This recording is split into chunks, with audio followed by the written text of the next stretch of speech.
Hey everyone, GC Smith here, and I want to bring you my first ever video guide video, whatever you want to call it, for World of Warcraft. Now, a lot of you people out there may have leveled to 90 recently, or on their way to 90, maybe getting to the game later than others because of waiting to see what their friends thought of the expansion because Cataclysm wasn't amazing. Or maybe you're a slow leveler, or maybe not even a slow leveler, but you've been caught up with things like pet battles and enamoured by that. So you want to do other things, and you've only just got to 90 and approaching 90. Now, if you're reaching 90 or reached 90 or whatever, then you should know that there are a lot of reputation factions you can grind up, or faction reputations you can grind up once you reach 90. But most of them require you to have revered with the Golden Lotus.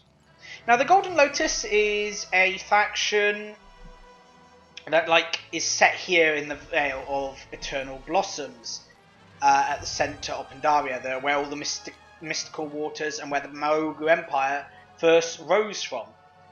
And basically, they defend it from Mogu infestation and all these people trying to attack the Vale. And you try and help them, help them fend off the Mogu attackers and any attackers and whatever. And by doing that, you get reputation with them. And basically, once you've proved yourself to the Golden Lotus, the other factions are going like, "Hey, you're kind of nice. You're worthy to earn rep with us too." So obviously, you need to get revered with Golden Lotus first. Now, the problem with this is it can take a while to get to revered with them, especially if you really want to start working on the other reputation factions to get the enchanting patterns, tailoring patterns, whatever patterns they provide for different professions. I'm an enchanter tailorer, so I know about those. And so you need to get revered with the other factions, which are actually shorter grinds because of their dailies giving you more experience. So obviously you want to get to them, get them out, get to them quickly. So I want to do a little guide video here to show you a way to kind of get a bit of extra rep. It's not a best grind out there, but it's a grind you can do. It's based on killing mobs and looting chests based on item the mobs drop, and by doing this, you can basically increase your rep through items that come from the chests with Golden Lotus, which may allow you to skip several days of dailies, depending on how you do it. You can get you up to, say, friendly or honoured really quickly. Skip a few days. Any rep extra is kind of a bonus to help you skip some dailies and whatever. If you do it enough, you will end up skipping more than one day or whatever. And I'm just flying around in a circle based where we need to be in a minute.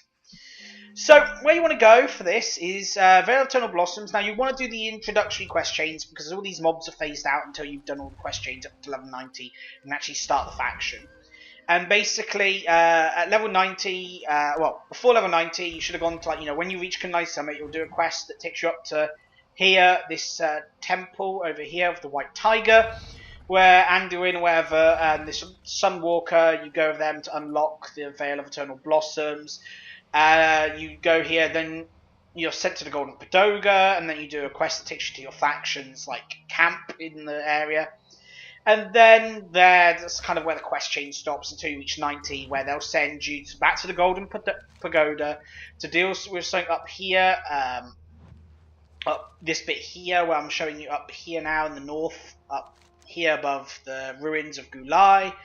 And in the Gulai ruins as well, wherever you're sent to do various tasks or one-time quests, and then that leads into the daily chain. Once you've done all that, all these mobs around here should be spawned, and that will allow you to start doing this rep grind. So you've got to do the bit of questing to unlock it all first, but then you can go into this rep grind, which is kind of fun to do. So you want to come over here then. I think this is one of the best spots for it, I've found. Simply because while there's a lot of Mogu here that kind of respawn kind of quickly at the Golden Stair, that's where every person on dailies, no matter what level of dailies they're on, is sent to. So if you're friendly or neutral, whatever, no, you'll be friendly once you've done the quest chain kind of thing. But that's where you'll be sent to first. Over here, for that's the first set of dailies you're sent to. Until you get however, you're sent here first. Everyone, no matter what rep level you are, you're sent here. And then if you're honoured, you'll get sent over to one of the secondary quest areas. And once you hit revered, you're sent to the third area. Basically, you do them in succession. So if you're only, say, friendly, you'll just do this questing area here, and that's it. You'll stop for the day. If you're honoured, you'll do this, and then the next area where it sends you to. And then if you're revered, you'll do this, the next area, and then the area after that. I don't know what happens when you hit exalted. A few other quests maybe. Now each level there is a continuing quest chain that you continue through the zone kind of thing that continues a couple of quests at each level. And I'm currently on one of those, which kind of opens up a gate that you can go through, which makes this easier for me at the moment. But obviously, I'm already revered, so I don't really need to worry about reputation at the moment. I can start working reputation for the other factions, because Exalted with Golden Lotus only gives you a mountain tabard, so there's not much point for me to continue the rep grind with them, other than doing the dailies for gold and tokens, and yeah. So, as I say, once you've done those quests and you've got all the mobs spawned, you want to come over here because it should be more free. I mean, if you're doing this at, say, 12 AM, 1 AM, well, it's 11 AM here, 11 PM here. But if you're doing it, say, a late time, doing it late in the evening or whatever, where there's going to be less people, then you might want to come over here simply because less people are doing it, more people will be going over there, expecting people to be over here. There's just going to be less people doing dailies. This probably is going to be a better area to do it in. But you all know that area, so I'm going to go back over here and just show you this area here, which is over here to the west of the Gulai ruins, not down in the ditches, whatever, but up here on the hillside. There's going to be all these Mogu mobs around that's spawning camps. Now, the spawn time's fairly quick. I think it's based on, like, once you've killed a group, next group will, like, it'll cause groups to spawn again, whatever, like, you can only have so many dead, whatever.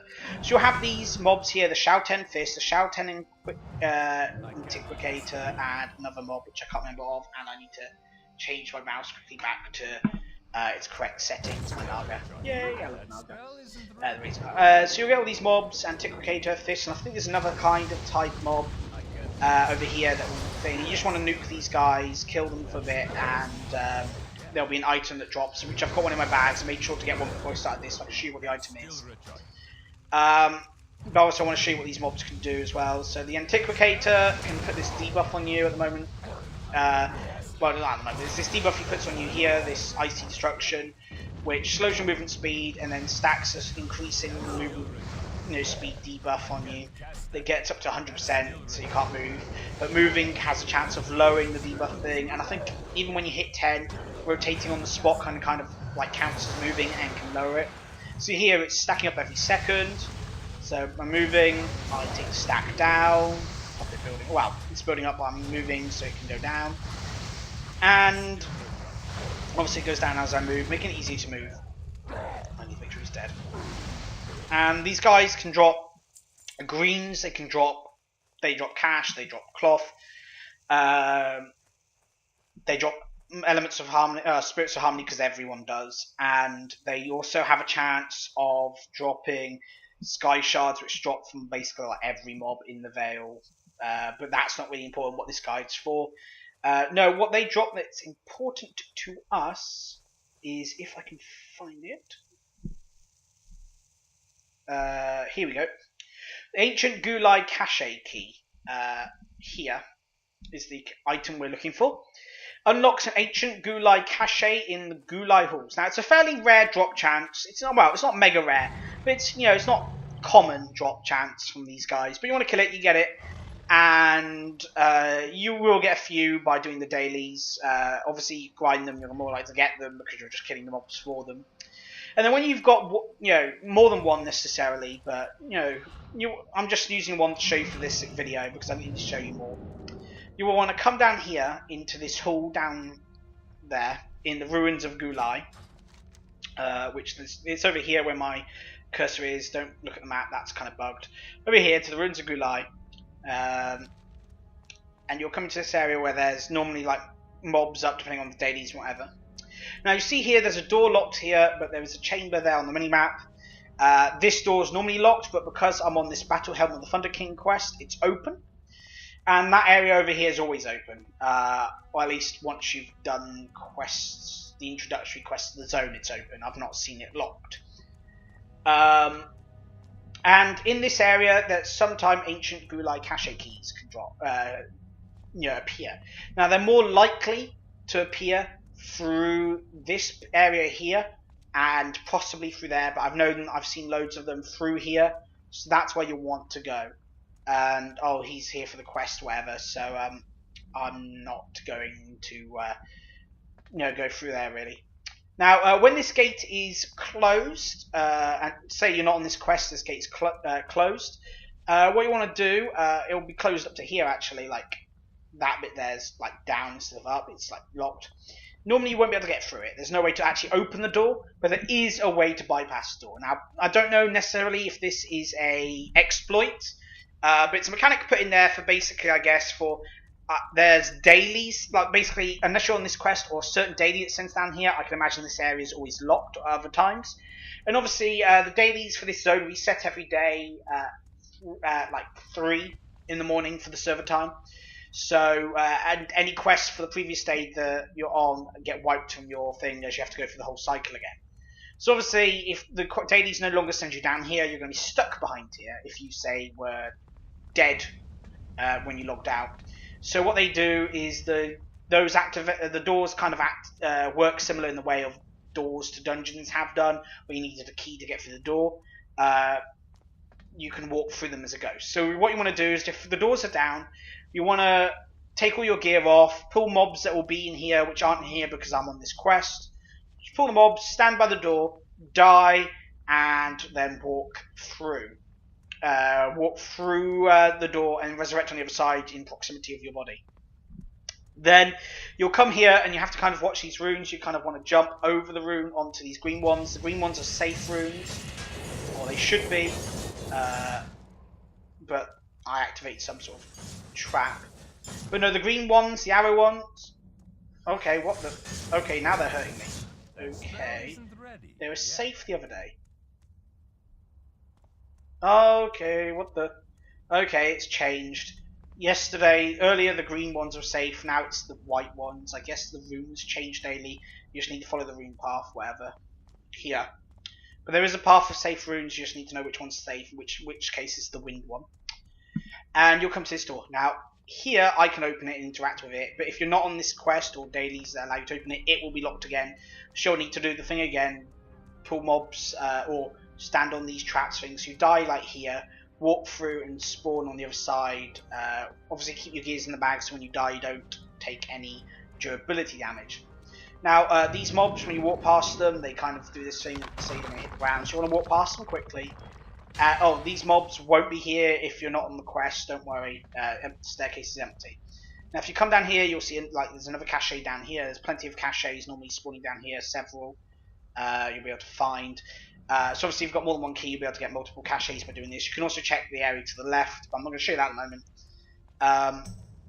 So you want to take the key, use it on this. Now what's important is you don't close this, because if you close it, you'll have to use another key to open it. So when you go in, you'll get a decent amount of gold. You will get lesser charms of good fortune, and you're guaranteed, in addition to those, to get Relic of Gulai. Then it seems to be a rare chance of getting other items. The other item I have had is a 2 Imperial Silk, and I'm getting 1 Imperial Silk this time. Or a rare version, an epic version of the Relic of Gulai, like an epic Relic of Gulai that gives an increased amount of rep.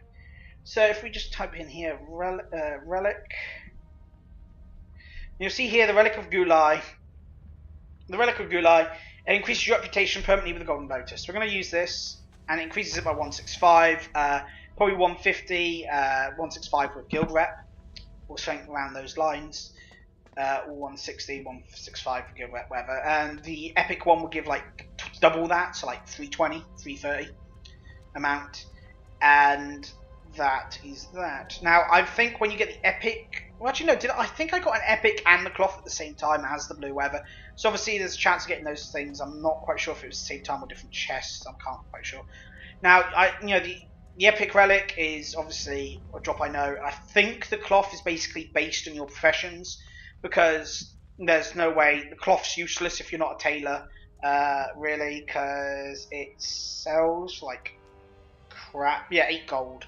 So it's not really worth anything for non-tailors. So I think what actually is the other items it drops are entirely based on your profession. Ooh, let me get pause here quickly. Oh, see another chest here. Like, I think like when one's down, another one spawns. Or we missed that on the way in. But there was another chest, and windy ones this time. So we'll get to part of the quest. Right, so yeah, you'll get the Gulai things, which give you rep things. Now, if you get an epic, you'll also get a blue. You're guaranteed to always get a blue one of those rep things. If you get an epic, then you're getting like 400, rep. There are some that spawn out here and in that chamber there, which is always open over here. I'll just show you this chamber, but there are very few of them. They more often spawn in there, so that's why I'm saying like you can go and die to get through the door. Now, I will warn you that that might be classed as an exploit, although I don't think it is that much of an exploit, considering how many mobs you have to kill to get the keys and how much rep the keys give. It's not a mega amount. It's it's not really skipping much in the way of dailies, and yeah, it's really not giving you that much of an edge. It is an edge, obviously, to people that don't grind, but then again, every faction in the past really has had an edge for people that grind. So I don't know. I would, I'm not going to say you won't get banned from it, but I'm saying it's going to be unlikely that you would. And okay. Oh no, what was it? Basically, what someone said to me the other day was like the rune here is the safe rune. So yeah, that has been arrows on the day where the arrows haven't gone. When I walked in the arrows. So basically, yeah, when you come in here, that's why the wind was safe today. When you're coming down here, look at this rune here. The rune that's there is the rune that you can walk on without taking damage. So do that and you will get through there safe when you die through the other side. I mean, admittedly, dying won't mean anything other than taking time to respawn when your gear's on your bag, because you won't take durability damage if you're doing it the right way. And there's not really any need to kill mobs down there if you do it properly, so that's fine. Hopefully you guys have found this video informative as a way to grind rep for the Golden Lotus, because I know there are guys out there that really want the Golden Lotus rep quicker, and yeah, they just want to get to those factions because the Shadow Pan and the August Celestials have the really nice enchanting patterns like the intellect and strength and agility on bracers, and the proper weapon enchants such as the one that Spirit Song, the one that gives you intellect, and then if your mana's under a certain amount, spirit as well, which is useful to all spellcasters because yeah, when you're low mana, spirit's going to be useful. I mean, it's not, the intellect on the enchant's far better than the other enchants anyway, so it's worth doing for that.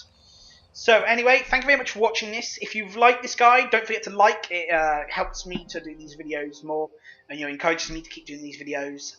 Subscribe if you want to see more kind of videos, and comment below if you'd like any particular video guides out there from Pandaria, maybe rares, maybe other kind of grinds, guides in particular, or any comments on this video out there. I mean, I do want to try and work on a rare kill guide, but I'm still trying to get all the rares myself before I really do that. Or is it exploration? I mean, I have got a fair few of them. I've been trying to grind them, but the problem is not all of them are up at times. I've got pretty much all of them, well over half.